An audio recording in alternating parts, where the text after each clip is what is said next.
Hello, thanks for joining me today. I'm going to be reading you the story Windblown. The story is written by Edouard and Sarah Quinn. Now, before we start reading, I would like to ask you to predict what do you think this story might be about. So here is your title, Windblown, and your image to start.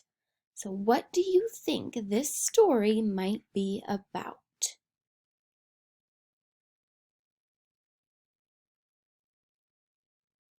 Okay, if you need a little bit more time to think about your prediction, or maybe you want to pause and write it down, now would be a lovely time to do that. Okay, so our story, Windblown. One tiny scrap of paper. Look, there's another.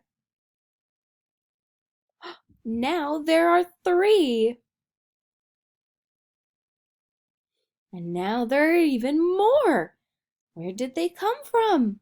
Whose are they? So I'm going to see how many total scraps of paper we have. 1, 2, 3, 4, 5, 6, 7. I wonder whose are they? They're mine, said the chicken. I saw them laying around. No, they're mine, replied the fish. I'm the one who cut the paper into the pieces that the chicken saw laying around. So now you can see that the paper has been transformed into two different things. We've seen it be a chicken and a fish. What do you think they might turn this into next? You might be right. Let's find out. No, they're mine, chirped the bird. I'm the one who made the paper that the fish cut into the pieces that the chicken saw laying around. No, they're mine, whispered the snail. I'm the one who shaped the wood that the bird made into paper that the fish cut into the pieces that the chicken saw laying around. There has been two things I have noticed so far. One is they are so far making lots of different animals using these shapes. And the second thing I've noticed has had to do with the words. Did you notice anything special with the words? Right.